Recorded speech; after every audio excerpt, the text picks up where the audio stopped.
Oke, selamat malam dan selamat datang. Nama saya Lisa Bonarahman, moderator untuk Temu Wicara kita malam ini. Saya harap Anda mendapatkan pengalaman nonton yang baik pada malam ini. Acara kita akan berlangsung dalam bahasa Indonesia dengan penerjemahan konsekutif di beberapa kanal. Saya ingin ceritakan sekilas mengenai program ini. Kolektif Asia adalah platform saling belajar melalui pemutaran dan seri temu wicara tentang film dengan penonton di 3 negara, yaitu Indonesia, Jepang, dan Thailand. Platform ini dikelola dengan menggunakan sinema virtual dan ruang diskusi berbasis daring yang akan berlangsung dari bulan April sampai September 2021. Perbedaan bahasa di wilayah kita, Asia, seringkali menghambat terciptanya komunikasi yang lancar. Untuk mengadakan dialog yang lebih inklusif, film yang diputar, kami beri subtitel bahasa lokal dan forum diskusi difasilitasi oleh penerjemah.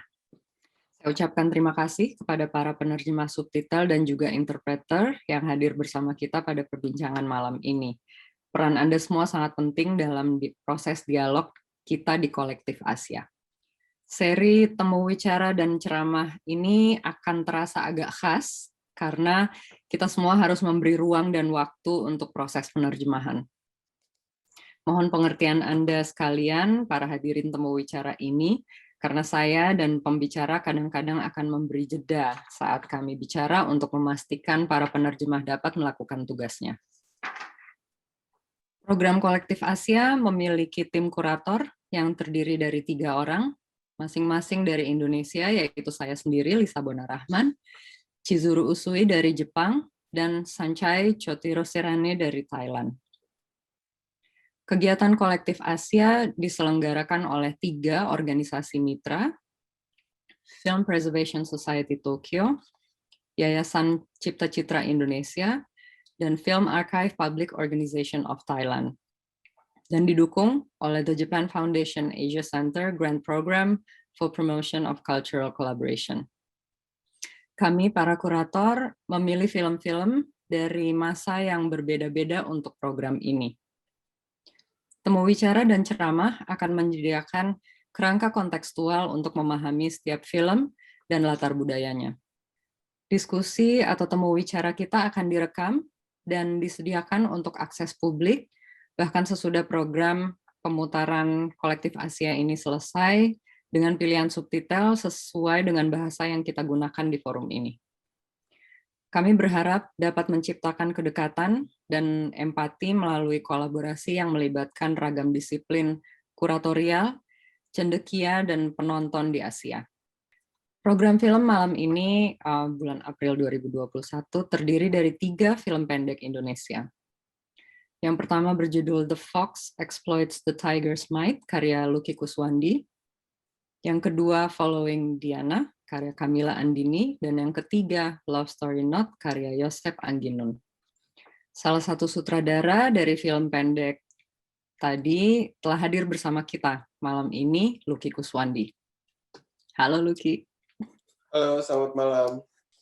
Saya akan bacakan sedikit mengenai Lucky Kuswandi. Karir Lucky sebagai pembuat film profesional dimulai tahun 2006. Pada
menggunakan kekuatannya dan mendapatkan kembali kekuasaannya. Pertanyaannya lebih ke di akhir film, sebenarnya siapa yang Fox dan siapa yang Tiger, dan apakah antara penguasa dan yang dikuasa itu ada bentuk-bentuk eksploitasi lain.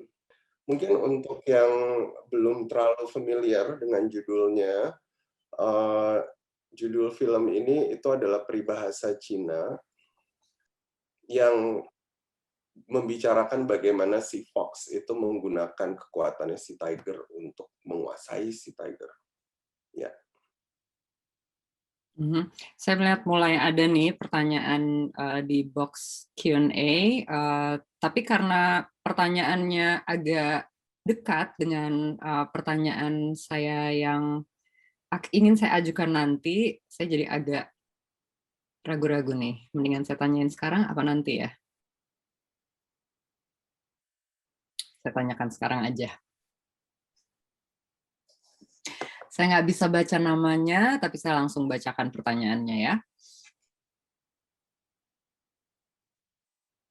Halo Mas Luki, selamat malam. Saya ingin bertanya, apakah memungkinkan untuk Mas Luki menyelipkan karakter LGBT pada film-film mendatang di era sekarang? Mungkin kalau ditanya memungkinkan ya tentunya memungkinkan gitu, tapi mungkin lebih ke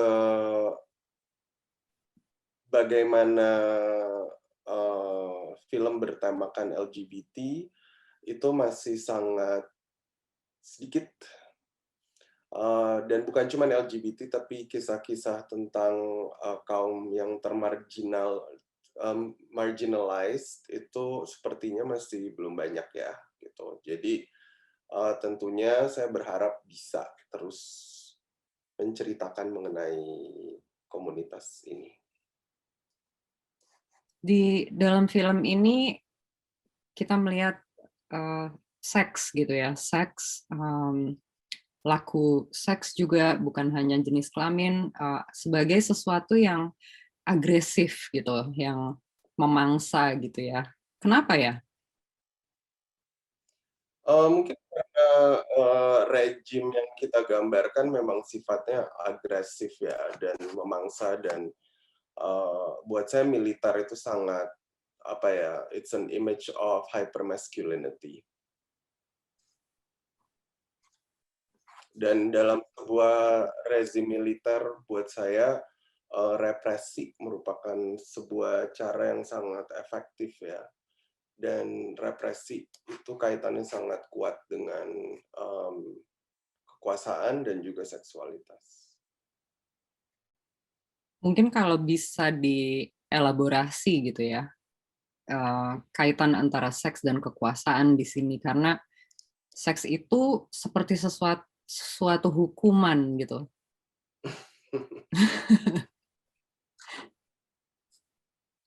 Mungkin lebih ke the fact that apa ya, di sini memang pleasure itu sepertinya sangat tidak apa ya, tidak dikaitkan dengan seks ya, tapi pleasure itu lebih dikaitkan dengan kemampuan atau the power of bisa berkuasa dan bisa memangsa gitu. Jadi seks di sini memang tidak menggambarkan that pleasure gitu. Seks ini lebih ke sebuah metafor bagaimana relasi antara negara yang saat itu di bawah militer dengan etnis yang selama ini tertindas. Ketika menonton film ini, buat saya juga teringat film-film dari masa Orde Baru ya, di mana orang-orang yang ya tidak saja ada hubungannya dengan ekspresi seksualitas, akan tapi orang-orang dikalahkan gitu oleh kekuasaan.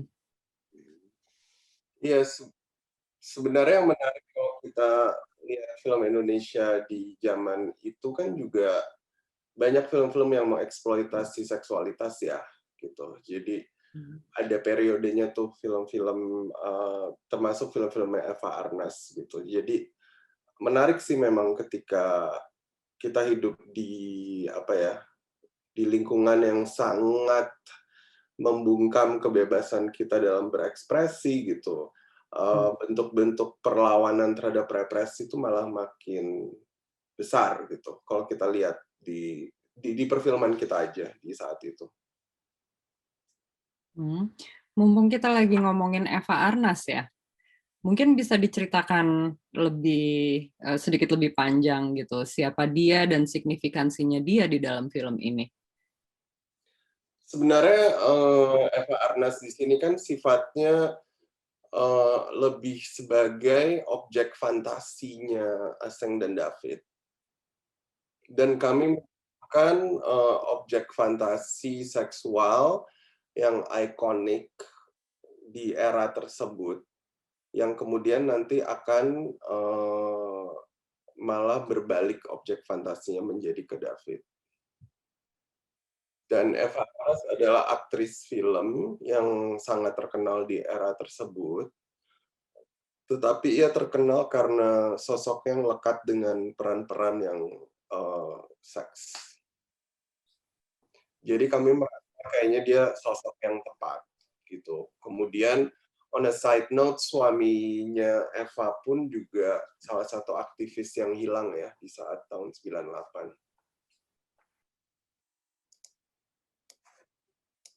Ya, betul. Suaminya Eva Arnaz termasuk salah satu, ya sebetulnya kurang jelas ya apakah dia aktivis atau kegiatan politiknya seperti apa gitu, tapi dia termasuk di dalam daftar orang hilang pada menjelang akhir rezim militer. Saya akan bacakan satu pertanyaan berikutnya nih yang muncul di kotak Q&A.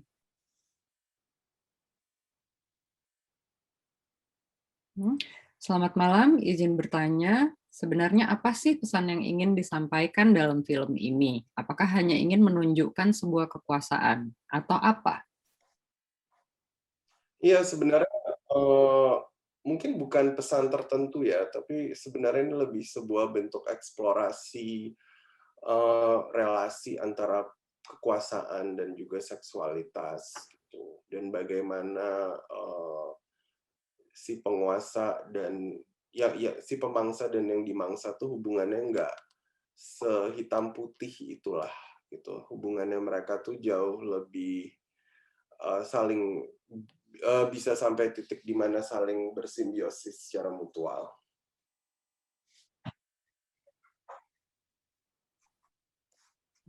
Saya merasa di film ini ada banyak paradoks ya. Paradoks antara itu siapa yang dikuasai dan menguasai, dan di sisi yang lain paradoks mengenai ekspresi seksual yang menurut saya intens dalam kehidupan karakter-karakternya. Sorry, saya selesaikan dulu. Dalam kehidupan karakternya, tapi di sisi yang lain ini terjadi di satu masa di mana seksualitas sangat direpresi di Indonesia. Bagaimana Lucky bekerja dengan paradoks-paradoks ini? Barangkali bisa diceritakan juga proses entah penulisan atau penyutradaraannya. Sebenarnya ketika kita mendevelop ceritanya ya, itu penulis naskahnya kan Daud Sumolang, yang juga hidup di era yang sama dengan saya gitu, jadi juga melewati Orde Baru. Dan sebenarnya prosesnya lebih banyak diskusi sih, gitu. Diskusi lebih ke pertanyaan-pertanyaan inilah gitu yang kita bahas saat ini gitu. Jadi dari situ kemudian kita develop karakternya gitu. Siapa sih si orang etnis Chinese itu siapa gitu, dan itu juga banyak dari pengalaman pribadi gitu, pengalaman dari keluarga saya gitu yang kemudian kita sadur ke dalam cerita ini. Oke. Dan kalau kita ngomongin paradoks, sebenarnya salah satu paradoks yang juga dibahas di sini kan soal apa, hypermasculinity ya, dan kaitannya yang sangat erat dengan homofobia. Jadi militer, hypermasculinity, homofobia itu sangat go hand in hand. Dan itu yang terjadi di klimaksnya gitu, ketika laki-laki dipaksa untuk apa ya, memamerkan kejantanan, itu membuat mereka menjadi sangat takut akan kerapuhan gitu. Dan itu yang terjadi di karakter David di sini. Dan ketika kita melihat bagaimana fantasi itu berubah ya, dari perempuan awalnya yang diobjektifikasi menjadi si David sendiri yang diobjektifikasi, itu yang membuat dia menjadi sangat takut ya, dan membuat dia bereaksi berlebihan gitu. Jadi mungkin ketika laki-laki diobjektifikasi, apa ya, mungkin mereka bisa merasa bagaimana mereka kehilangan kontrol gitu dan kekuasaan. Ya, saya pikir di situ dia tuh paradoksnya ya, antara hypermasculinity, artinya praktik hypermasculinity, tapi di sisi yang lain hypermasculinity itu seperti berada di sisi mata uang yang lain dari ketakutan gitu, angst akan kehilangan maskulinitas itu gitu. Saya pikir ada pernyataan yang sangat tegas ya soal ketakutan terhadap fantasi-fantasi homoerotik gitu. Iya, dan di saat yang sama, apa ya? Tunggu dulu, penerjemahnya lagi menerjemahkan. Silakan, Cang. Iya, aku rasa itu ketakutan yang sangat besar di negara ini ya, sampai saat ini. Jadi apa ya? Betapa fluidnya seksualitas itu sesuatu yang sepertinya tidak diselebrate ya, itu di sini. Jadi mungkin itu adalah salah satu komen saya juga gitu akan the society that we're living in gitu. Di satu sisi, di saat saya mendevelop film ini dan produksi di 2014 dan melihat apa yang terjadi secara politik ya, saya merasa kok kayak nggak ada kemajuan gitu. It's like kita ngomongin luka lama yang dibawa lagi ke saat ini, dan everything is going backwards dan regresif gitu, termasuk pandangan kita akan the fluidity of sexuality.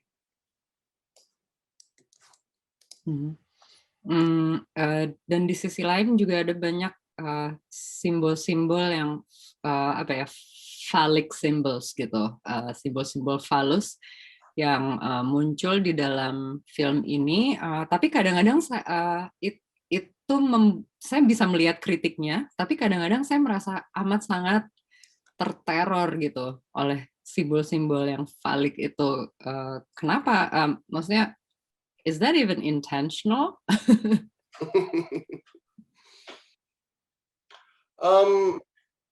Ya kalau aku rasa simbol phallicnya cukup berlebihan ya di sini.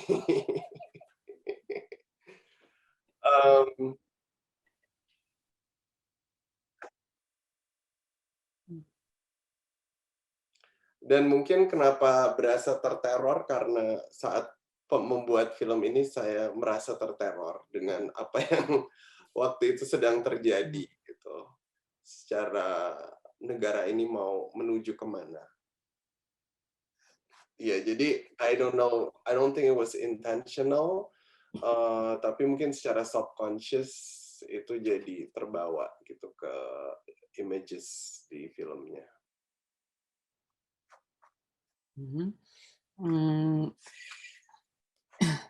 Saya akan bacakan pertanyaan-pertanyaan lagi nih yang sudah muncul dari peserta. Selamat malam, Mas. Saya ingin bertanya di dalam film The Fox, Your Film, kan terdapat banyak simbol. Kenapa memilih jari tangan sebagai simbolik pistol? Bisa dijelaskan? Saya pikir karena emang mirip pistol ya. Iya, sesimpel itu kok. Nggak ada simbol yang berlebihan di situ.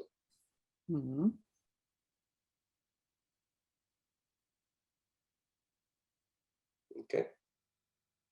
Ada pertanyaan lagi nih?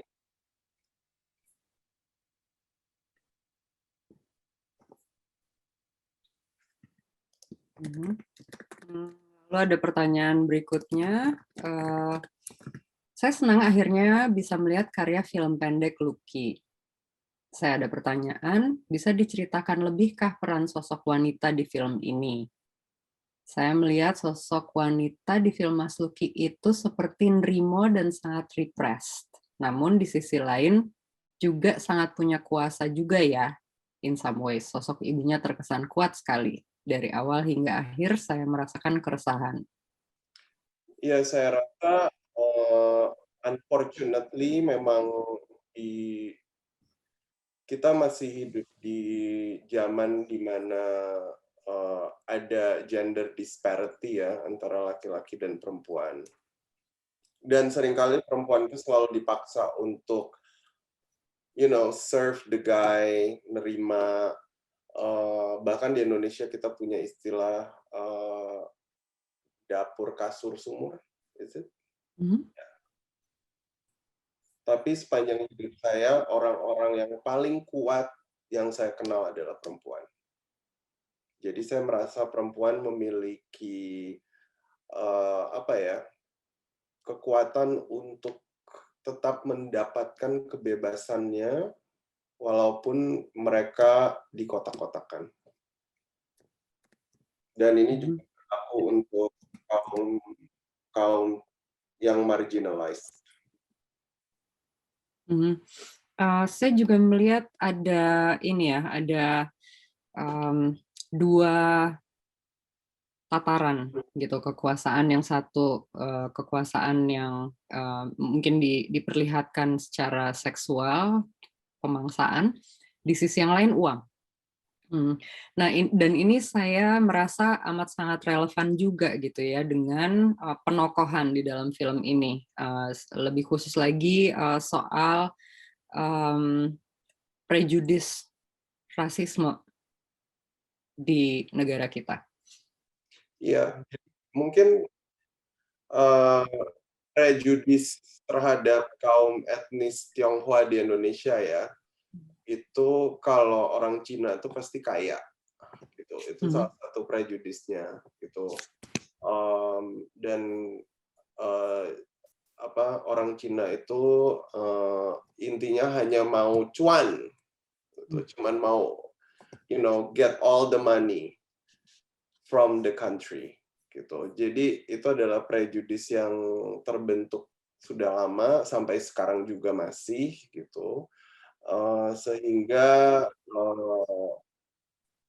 di film ini kita justru memperlihatkan kelompok etnis Tionghoa yang tidak kaya, gitu, yang tidak berkecukupan, yang hidupnya susah, dan itu banyak banget sebenarnya di Indonesia.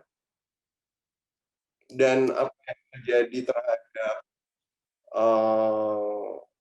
si keluarga asing ini ya, gitu, didatengin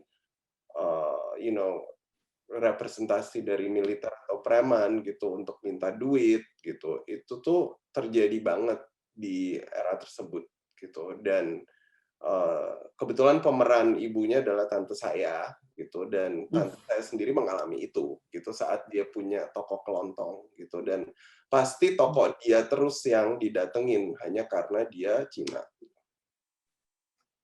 Ya, saya akan bacakan pertanyaan berikutnya. Pertanyaan ini ditulis dalam bahasa Jepang. Kalau saya bacakan bukan berarti saya bisa membaca dalam bahasa Jepang, tapi saya dibantu oleh kurator kita Chizuru. Sutradaranya kelihatan masih muda, tapi kamu membuat satu film yang penuh dengan metafor mengenai sejarah Indonesia dan kontradiksi di dalam masyarakat. Film ini menunjukkan bakatmu yang kita nggak punya di Jepang.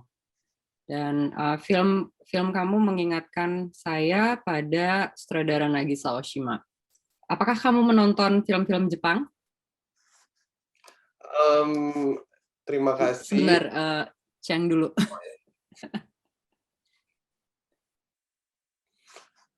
Iya, terima kasih. Saya tidak semudah itu.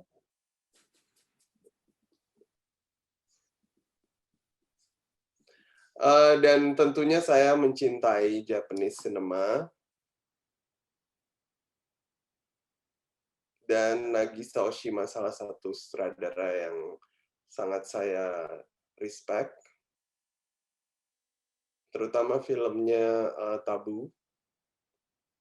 Dan juga In the Realm of the Senses ya, kalau nggak salah.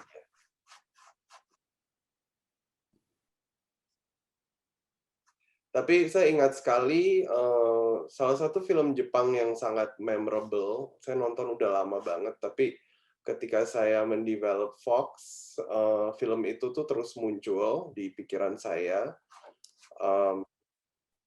Adalah Woman in the Dunes. Woman in the Dunes karya Hiroshi Teshigahara. Hiroshi Teshigahara. Dan film itu juga membicarakan soal seksualitas, kekuasaan, dan bagaimana ruang digunakan untuk mengeksplorasi tubuh, dan menurut saya itu sangat menarik. Sebetulnya ada metafor yang penting sekali buat saya ya ketika saya menonton Fox, dan ini juga mengingatkan saya pada film-film Jepang, terutama film-film klasiknya. Metafora pemerasan, bahkan Lucky membuatkan satu referensi visual gitu ya soal pemerasan. Jadi waktu si Cici yang menjual tembakau itu dibilangin titip salam, kita cut to objek yang sedang diperas.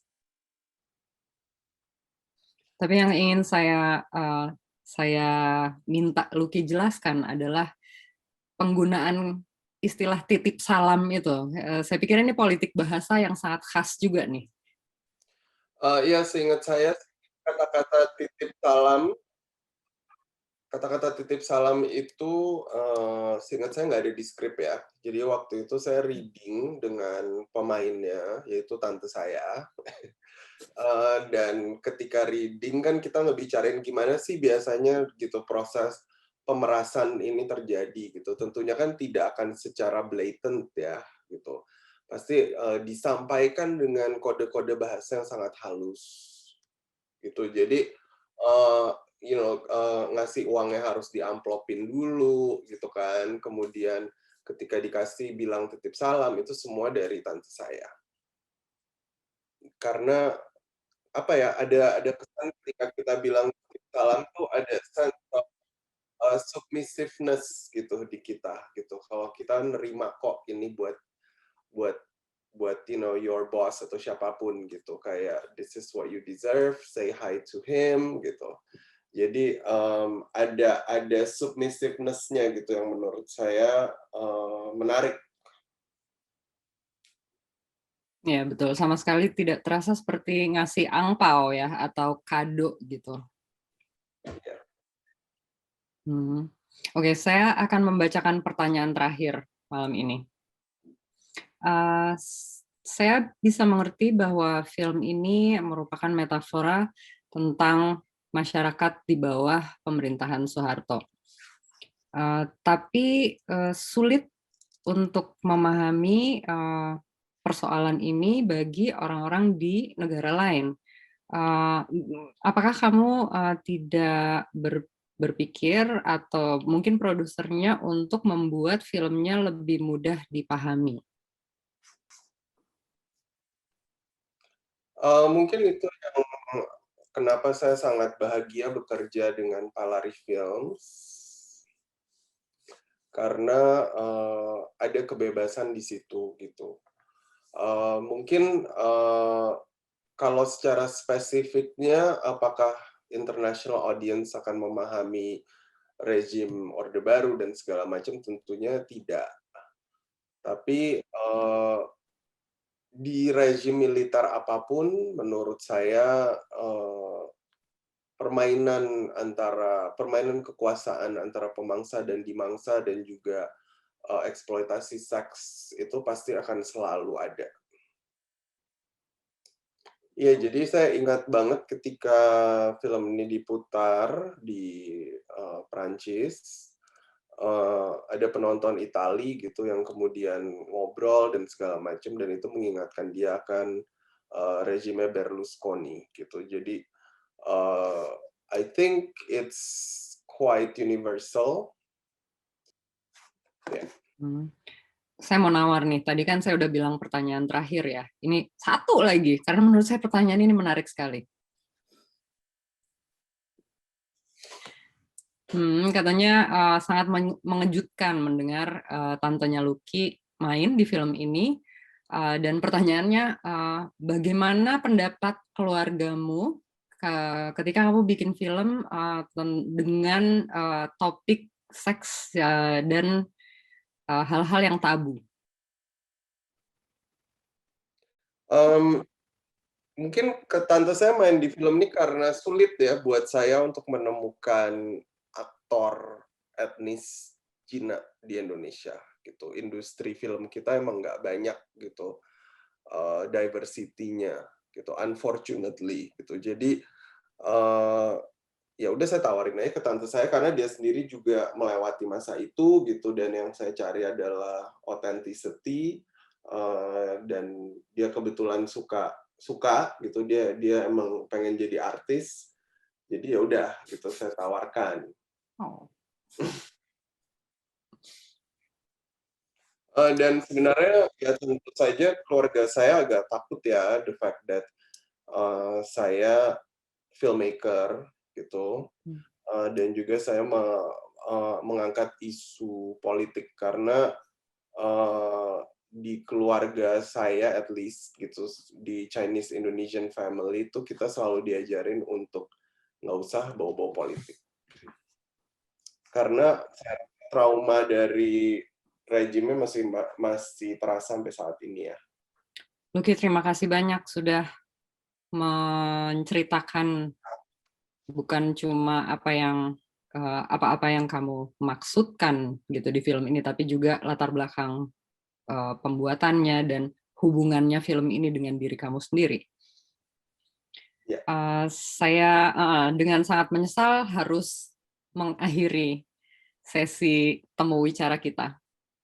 Saya ucapkan terima kasih atas kehadirannya Lucky dan partisipasi Anda semua yang hadir pada temu wicara malam ini. Saya minta maaf tidak semua pertanyaan bisa kami bahas malam ini, tapi saya berharap kita akan ketemu lagi di program Kolektif Asia berikutnya. Kalau tertarik untuk mendapatkan informasi terkini soal Kolektif Asia, bisa mampir ke website kami.